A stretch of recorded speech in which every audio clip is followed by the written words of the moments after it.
किसी ने बड़े कमाल की बात कही है कि जिंदगी जीने के दो सबसे अच्छे मंत्र हैं। पहला, मिल जाए तो उनकी कृपा, और दूसरा, ना मिले तो उनकी इच्छा। नमस्ते, मैं हूं आरजे कार्तिक। प्राचीन काल की एक कहानी सुनाता हूं। दो विद्यार्थी जो संस्कृत का अध्ययन कर रहे थे गुरुकुल में, जब उनकी शिक्षा पूरी हुई, पढ़ाई पूरी हुई, तो दोनों वहां से अपने घर की ओर चले और रास्ते में पैदल चलते चले जा रहे थे। दोनों के बीच में एक बात पर चर्चा शुरू हो गई। पहले विद्यार्थी ने, जो पहला स्टूडेंट था संस्कृत का, उसने एक श्लोक सुनाया, देत भुवालम फिरत लिलारम न विद्या न च पौरुषम।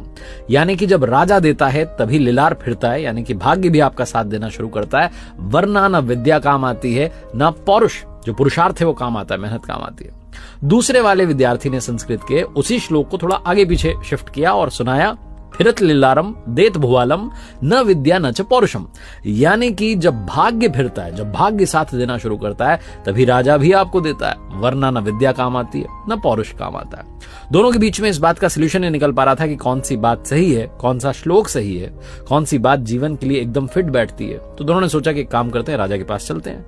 राजा से बढ़िया इंसान कौन होगा इस बारे में बताने के लिए। राजमहल में पहुंचे तो दरबार लगा हुआ था। सबके सामने जाकर के दोनों ने अपनी बात रख दी। पहले विद्यार्थी ने अपना श्लोक सुनाया कि राजा साहब, मेरा तो मानना है कि देत भुवालम फिरत लिलारम न विद्या न च पौरुषम। दूसरे ने कहा, नहीं, मेरा मानना है फिरत लिलारम देत भुवालम, भाग्य साथ देगा तो राजा साथ देगा। राजा क्योंकि घमंडी था, अभिमानी था, उसको अपनी प्रशंसा अच्छी लगी। पहले वाले ने कहा कि राजा अगर देगा तभी भाग्य भी साथ देगा, वरना कुछ नहीं होगा। अब राजा को निर्णय तो पहले वाले के हक में सुनाना था, लेकिन राजा को लगा कि दरबार में और भी लोग बैठे हुए हैं, कहीं जनता में संदेश ना चला जाए कि राजा साहब घमंडी अभिमानी हैं, और जैसी प्रशंसा सुनते हैं बड़े प्रसन्न हो जाते हैं। तो राजा ने एक आइडिया सोचा, दोनों को अपनी ओर से एक कपड़े में बांध करके भेंट दी और कहा, एक काम कीजिए, आप ये भेंट लेकर के जाइए, 1 महीना अपने घर में बिताइए और वापस आकर के बताइएगा कि आपका जीवन 1 महीने में कैसा बीता। दोनों वहां से निकल पड़े। जब रास्ते में जा रहे थे तो तालाब किनारे निकल रहे थे अपने गांव की ओर। पहले स्टूडेंट ने कहा कि भाई देख तो लेते हैं अंदर क्या है।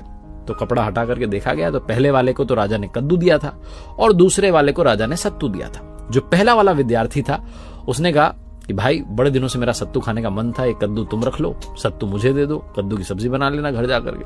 उसने कहा, ठीक है भाई, वैसे भी राजा ने कोई बहुत बढ़िया भेंट तो दी नहीं है, इससे क्या महीना बीतेगा।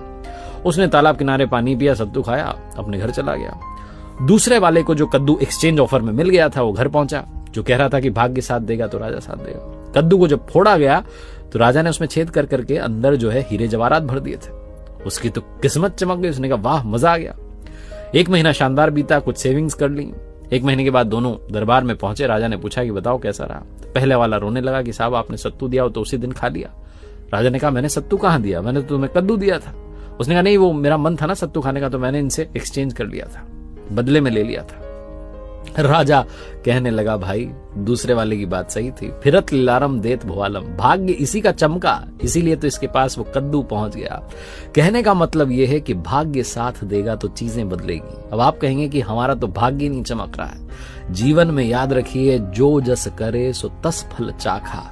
भाग्य का निर्माण हम कर रहे होते हैं हमारे अभी वाले कर्म से। अगर आपने अभी के कर्म अच्छे करना शुरू कर दिए तो आप अपने आने वाले भविष्य का निर्माण करना शुरू करेंगे, अपने भाग्य को मजबूत बनाना शुरू करेंगे। यही हमारे ग्रंथों ने भी हमें सिखाया है। एक बार फिर से वही बात जो अक्सर आपसे कहता हूं, कर दिखाओ कुछ ऐसा कि दुनिया करना चाहे आपके जैसा। याद रखिए, मैंने अपनी ऑफिशियल वेबसाइट लॉन्च की है www.rjkartik.in, जहां पर 2 कोर्सेज अभी लॉन्च किए। आपको अपने लिए जो बेस्ट लगे उस कोर्स को आप ऑप्ट कर सकते हैं। एक बार जाकर के देखिएगा जरूर।